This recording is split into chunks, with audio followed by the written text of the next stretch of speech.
अगर आप भी चाहते हैं कि 3D स्टूडियो के वीडियो सबसे पहले आप तक पहुंचे तो लाल बटन को दबाकर चैनल को सब्सक्राइब करें और साथ में बेल आइकन दबाना ना भूलें। तमाम महफिल श्रोता के लिए 3D स्टूडियो एक बेर फिर से लौटायल छथि एकटा झमकौआ मैथिली लोकगीत जेकरा अपन स्वर से सजौलत हैं भाई राघव कुमार आ जह गीत के लिखलत हैं भाई Ajay Mishra ji.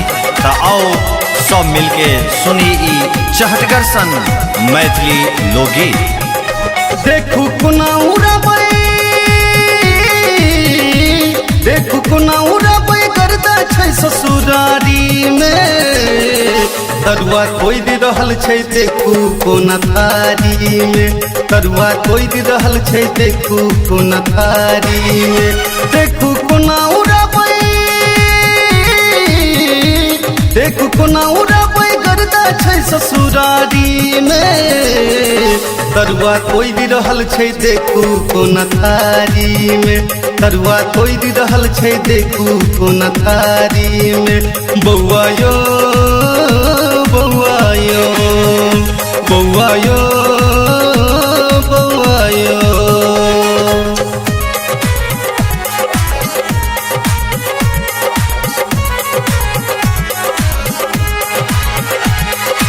Music by 3D Studio.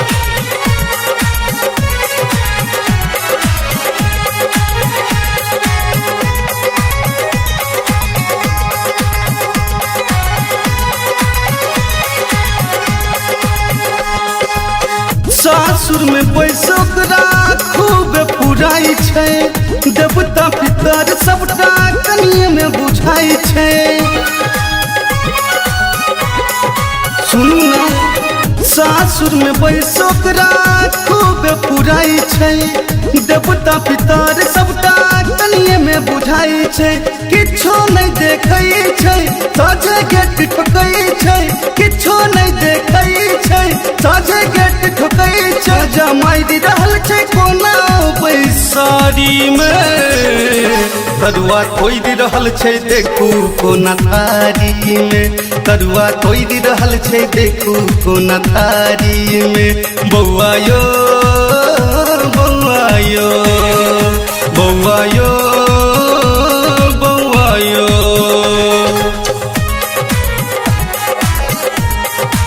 Music by 3D Studio.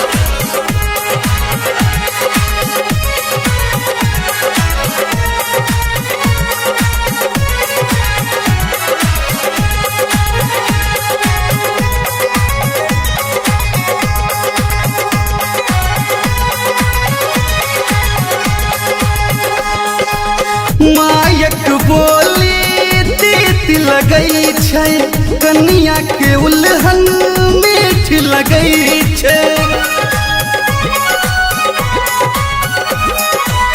मायक बोली तीत लगई छै, कनिया के उल्हन मीठ लगई छै।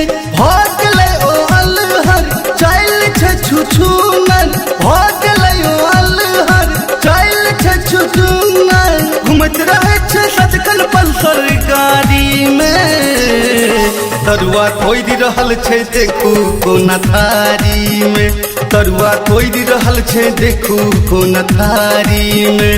बौआ यो बौआ यो बौआ यो बौआ यो।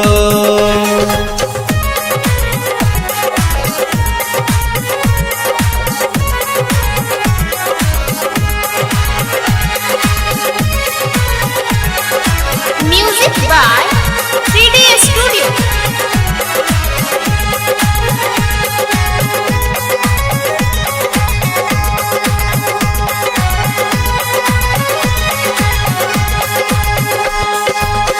राशन कार्ड सासुर में बनलकै, ससुरक घर देखू कोना धकियलकै।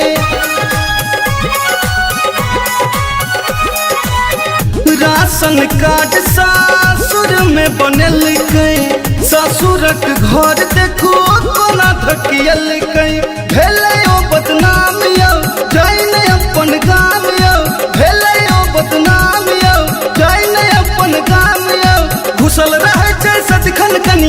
साड़ी में तरुआ कोई रहल छै देखू कोना थारी में तरुआ कोई रहल छै देखू कोना थारी में बौआ यो बौआ यो बौआ यो